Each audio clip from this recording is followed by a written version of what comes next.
Suscríbete a nuestro canal cliqueando en el botón rojo y en la campanita de activar todas las notificaciones para no perderte ninguno de nuestros programas e investigaciones exclusivas. Pasando a España, la saga de Feijóo, ¿no? El PSOE se burla de la propuesta de Feijóo. Ha pasado de querer derogar el sanchismo a rogarle al sanchismo, ¿no? Y la verdad que tiene razón lo que dicen la gente del PSOE, ¿no? La portavoz del PSOE, Pilar Alegría, ha afirmado este miércoles que el PSOE no va a apoyar la investidura del líder del PP, Alberto Núñez Feijóo, el próximo 26 y 27 de septiembre. En su opinión, Feijóo ha pasado de querer derogar el sanchismo a rogarle. La Comisión Ejecutiva Federal ha adoptado una decisión y es que el Partido Socialista no va a apoyar la investidura del señor Feijóo. Así que esto realmente me parece que, bueno, se veía venir, ¿no? Era evidente que iba a pasar por acá y va ganando espacio quizás repetir las elecciones, ¿no? Vamos a ver qué ocurre. O sea, después de que fracase Feijóo va a ser el turno de Sánchez, que es el que tiene objetivamente más posibilidades por los pactos con los separatistas, que poquito a poco han ido progresando. Por eso yo cuando hice el documental de Sánchez le advertí a la gente que si hay algo que lo caracteriza y que lo hace único a este hombre, es que no ha habido un político europeo que ocupe tantos cargos electivos sin votos. El hombre siempre se arregló para llegar a ocupar el poder. Lo hizo como concejal, 2 veces como diputado. O sea, no lo votaron a él, no entraba en la lista, pero conseguía de una u otra forma que el titular renuncie y le dé paso a él. O sea, es toda una experiencia de 25 años de vida política en eso, maniobrando, ¿no? De esa forma y con Bilderberg, etcétera, etcétera. Así que yo no estaría tan seguro de que Sánchez no consiga su nuevo gobierno, por lo menos un par de añitos más en esta ronda. Si no, ya habrá una repetición electoral, pero te comento que la derecha se está desintegrando. No solo la derecha, y ahí no todas las encuestas fracasaron miserablemente. No solo la derecha no le fue tan bien como creían que le iba a ir a PP y a Vox, sino que después de chocarse las narices contra la realidad, quedar muy por debajo de sus expectativas y no tener capacidad siquiera de formar gobierno, pese a que Feijóo encabezaba la lista más votada, porque no llegan a una mayoría absoluta que lo invista, Vox se suicidó. O sea, ya lo último que faltaba pasó, que es que Vox, el partido de derecha dura, se resquebrajó. Se fue uno de sus principales dirigentes, Iván Espinosa de los Monteros, que era el famoso portavoz del partido hace muchísimos años. Las alas más religiosas, tardofranquistas y extremistas de Vox están purgando a los, entre comillas, liberales, a los más moderados, pseudoliberales abiertos, que eran los que eran más útiles para una eventual negociación, coordinación con el PP necesaria para desalojar a Sánchez. Bueno, ahora Vox va perdiendo intención de voto, perdiendo al ala moderada, perdiendo el diálogo con el PP, que nunca ayuda tampoco para esas cosas. Así que el futuro de Sánchez increíblemente luce más brillante de lo que lucía hace 3 o 4 meses y es realmente proverbial. Es algo que va a quedar para la historia, porque es el peor gobierno de la historia de España, por lo menos de la historia democrática de España, y el tipo muy bien parado en gran medida por la estupidez de sus supuestos rivales. Así es. Mirá, la carne de laboratorio avanza hacia los supermercados, dice Libre Mercado. Una palada más en el hoyo de los ganaderos, ¿no? Biotech inicia la construcción en San Sebastián de una planta para producir hasta 4.000 toneladas de carne in vitro, ¿no? También este avance de ¿no? La intervención en la producción alimenticia. Pero fíjate que esto va acompañado de esta nota. Por un lado lo empujan, por el otro lado Consumidor Global titula Las ventas de Beyond Meat, la empresa que el señor Portas, ¿no? Ha invertido fuerte en su momento, se desploman más de un 30%, con una pérdida de capitalización de mercado abrumadora realmente. Fíjate, Sí, es que no son empresarios que les importe lo que la gente demanda, por lo tanto, cuando no logran que haya una ley que te obligue a consumir sus productos desquiciados, se funden. O sea, malas noticias para Gates, malas noticias para Leonardo DiCaprio, los primeros dos que me vienen a la mente, que están acá como accionistas y promotores entusiastas de Beyond Meat. Pero permíteme una cosa, Nico. Recomiendo mucho el video de ayer, donde hablamos del encierro por la inseguridad, que es algo que más o menos intuíamos hace mucho, toque de queda decretado en Washington para menores de edad, de la rebelión de Jennifer Aniston contra la cultura de la cancelación, de BlackRock otra vez dando vuelta y caminando para atrás de sus propios pasos con la cuestión del trabajo en casa, pero también hablamos del avance de la censura antes de que se venga esta última escalada. Pero acordate que hablamos de los locos de Davos que quieren modificar los organismos de las personas, ¿te acordás? Para que sean intolerantes a la carne. Sí, O sea, de los mostramos el video. creadores de modifiquemos con ingeniería genética a los leones para que dejen de comerse a las gacelas. Bueno, ahora tenés a los creadores de modifiquemos el organismo humano para que sea intolerante a la carne y te veas obligado a consumir la carne artificial. Así que bueno, tomen nota. Bueno, vos fíjate hablando de eso. Acá Activist Post, ¿no? Habla, esto es jamón procesado, aunque parezca, no sé, el helado de McDonald's, ¿no? Y vos fíjate que no voy a entrar en la nota realmente, pero me quedo con la última reflexión que se relaciona con esto que estamos hablando. ¿Por qué estos activistas que están en contra de la producción de carne vacuna, que están en contra de las granjas, ¿no? Que están, etcétera, etcétera, presionando por el avance de esta intervención sobre la producción de alimentos, ¿por qué nunca atacan a las fábricas de comida procesada? Llamativo, ¿no? Igual yo sí lo veo, el discursito contra los alimentos procesados, etc. Además, siempre hay como una guerra permanente de los lobbies publicitarios, que incluyen a los lobbies científicos, de los productores de alimentos. Viste que siempre hay una guerra de estudios de el cacao es genial para el corazón, pero es malo para tal cosa, y se van tirando, viste, como los edulcorantes, lo vimos hace poco, los edulcorantes son cancerígenos según la OMS, y antes era los edulcorantes son mucho mejores que el azúcar refinada. Bueno, esas peleas habituales están, ¿no? Están todo el tiempo. De hecho, vos lo tenés que saber, Edward Bernays es uno de los pioneros de esto. El que empezó a lucrar con la hipocondría colectiva y las revistas científicas de los Rockefeller, que no eran tan científicas, pero que estaban manejadas por este genio de la publicidad de principios del siglo XX. Realmente la obra de Bernays es fundamental para entender muchas de las cosas que pasan respecto a lo que decíamos antes, ¿no? La manipulación de la percepción de las figuras públicas y demás. Acá, Daily Mail, ¿no? Mail Online. Fíjate cómo avanzan, ¿no? Todos esos temas. El plan laborista dice, de la edición anterior hablábamos de las zonas de ultra baja emisión de carbono, ¿no? En Londres.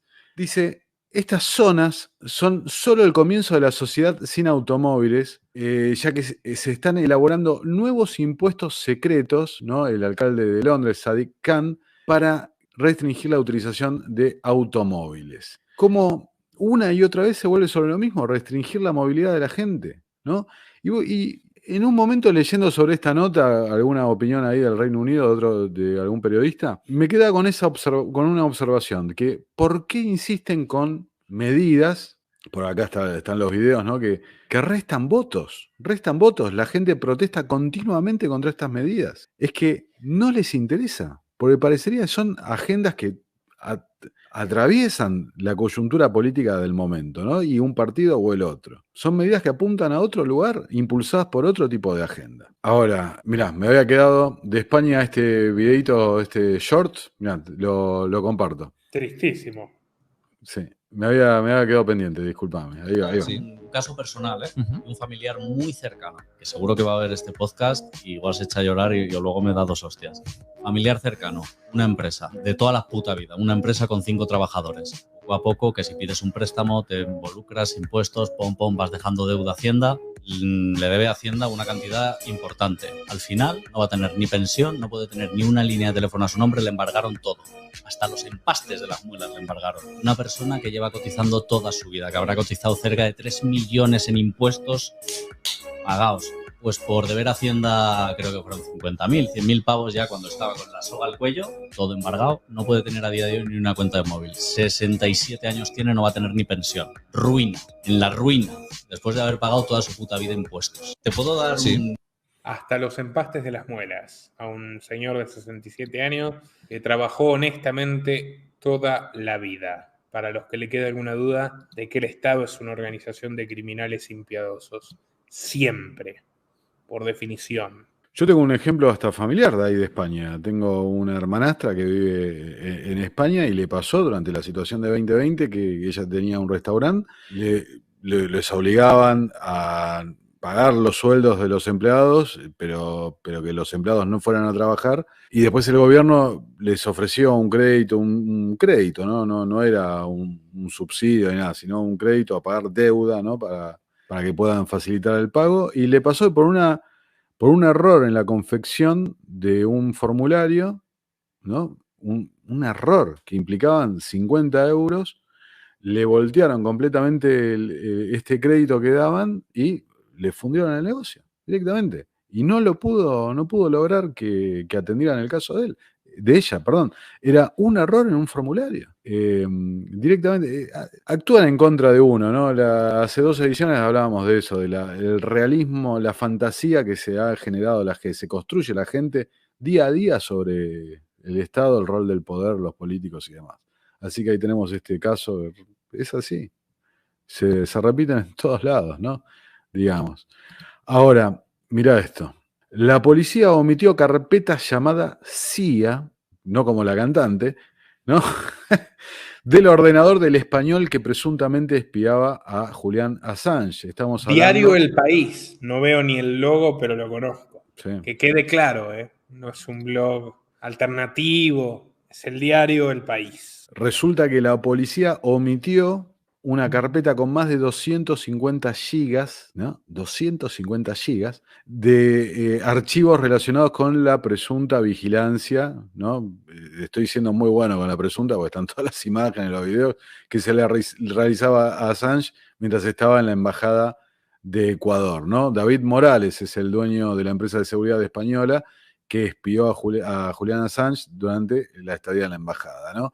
Y este muchacho, David Morales, vinculado a los servicios de inteligencia, militar, etcétera, etcétera, directamente tenía una carpeta que decía extranjero, con una subcarpeta Estados Unidos, con una subcarpeta CIA, y la policía, una omisión, ¿no? Como ya veremos algunas omisiones acá en la Argentina. Torrente. Van a decir que era el pobre Torrente el que estaba auditando la PC del espía. Sí, simpático. Santiago Segura, el actor, mirá. Los hombres de Paco, ¿se acuerdan de serie cómica genial? Los hombres de Paco eran los que estaban auditando la computadora. Mariano y Paco, ¿no? Ya nos dirán los comentaristas españoles si se acuerdan.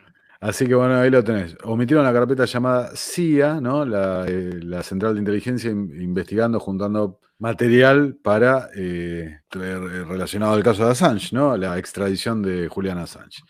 Curiosa omisión. Ya terminando con Europa, tenemos a Breitbart que dice: Zelensky no celebrará elecciones en Ucrania a menos que Estados Unidos y la Unión Europea pague por ella, ¿no?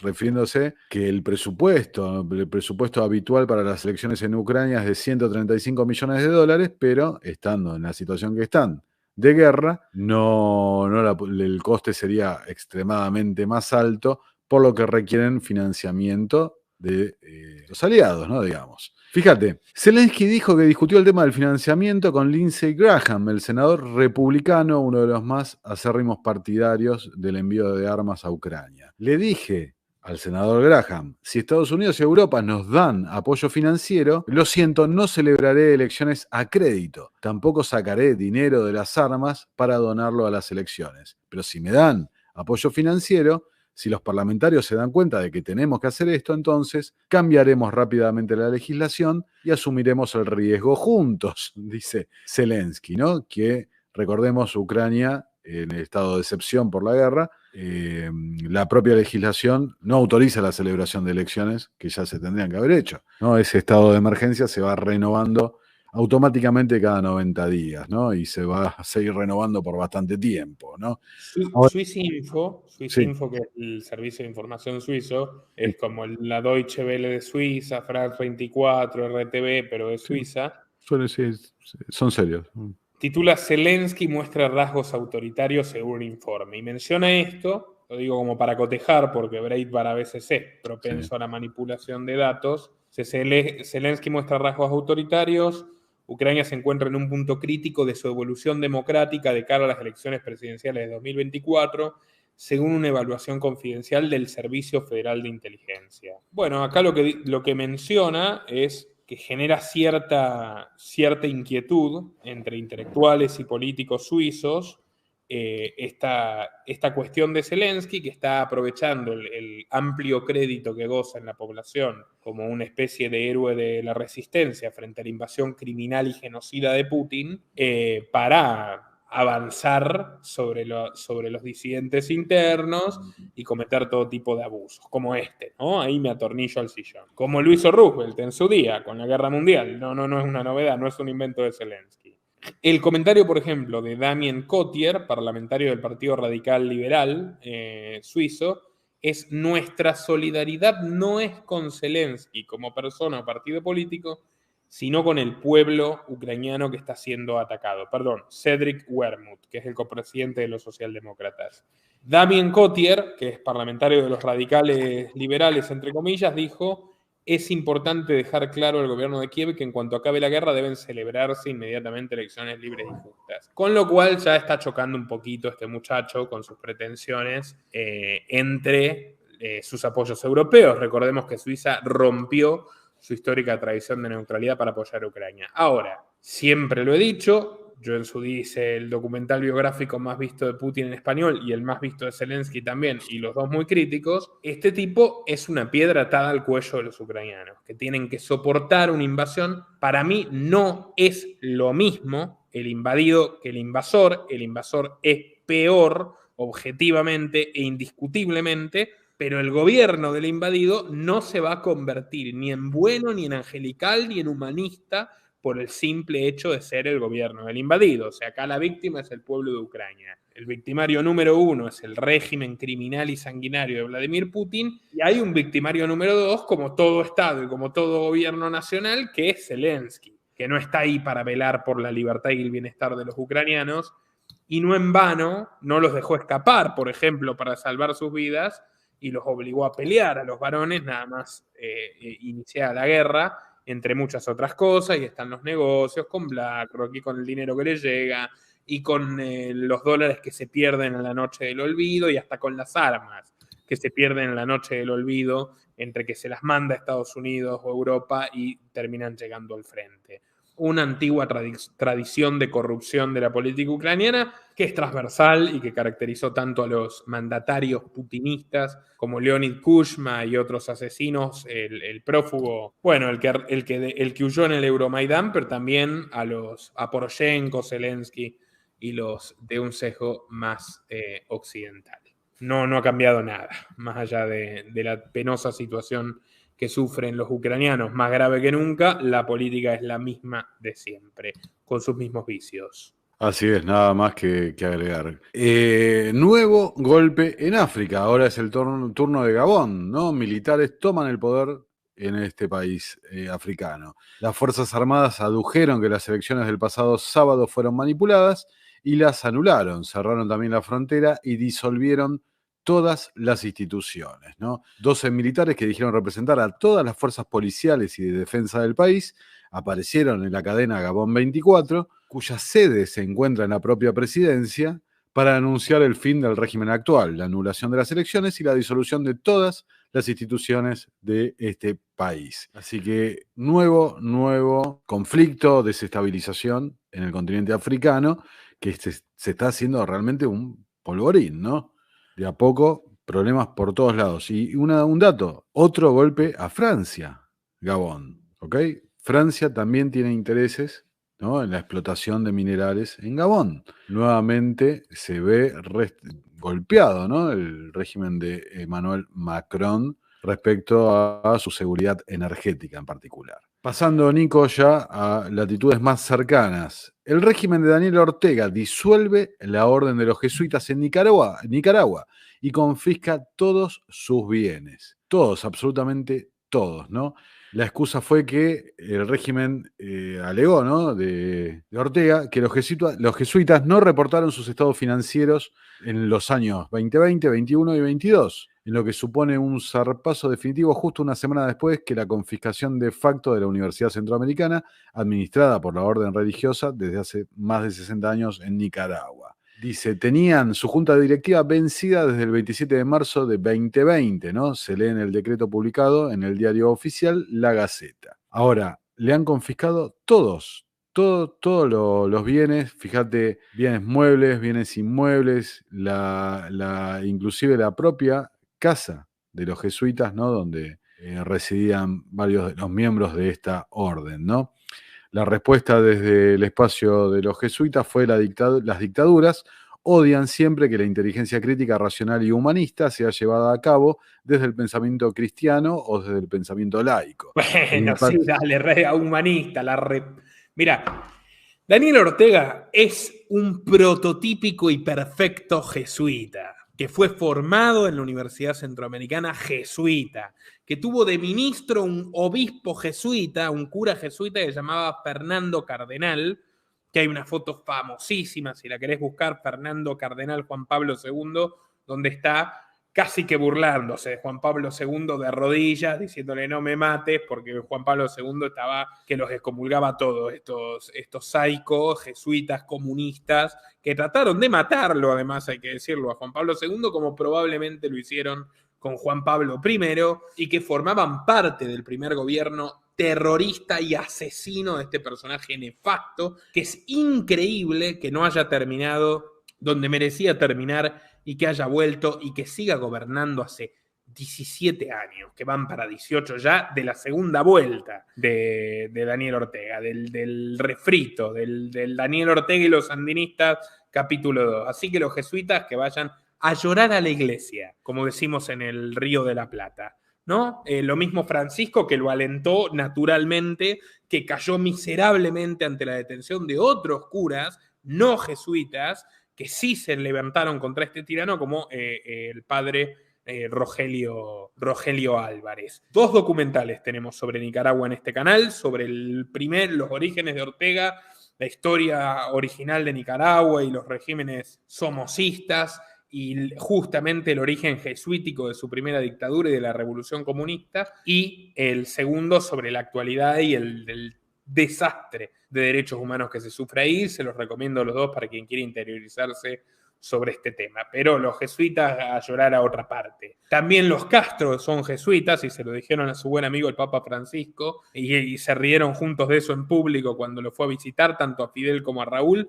porque fueron a colegio jesuita. También, bueno, en fin, no se me va a soltar la cadena y tenemos más noticias. Sigamos, Nico. Bueno, pero te lo mantengo en un tema religioso. Mirá, Newsweek. ¿Cómo participó el Papa Francisco en la película Sonido de la Libertad? La película está próxima a estreno acá en la Argentina. Creo que se estrenó este jueves. Ya se estrenó. Para quien quiera ir a verla, está ya en los cines. Sí, ahora, muy curioso, ¿no? Levantan esta nota, cómo ayudó el Papa y cómo fue, básicamente. Verástegui, ¿no? El director le comentó en una audiencia privada al Papa Francisco, ¿no? De qué se trataba el proyecto y esto y lo otro, que lo vamos a hacer, y le pidió que rezara por él, ¿no? Y el jefe, acá dice Newsweek, que el jefe de la Iglesia Católica aparentemente estuvo feliz de hacerlo, y según Verástegui, dijo, esto es algo muy importante y está muy cerca de mi corazón, así que oraré de manera especial por este proyecto, ¿no? Sí, también está muy, muy cerca de su corazón el arzobispo de Washington, McCarrick, ¿no? Depredador serial, y también los de Chile que defendió, y también los de España, y también los jesuitas de Bolivia. Todos esos están muy cerca del corazón de Francisco. Las víctimas no, ellos sí. Nuestro trabajo depende de tu apoyo.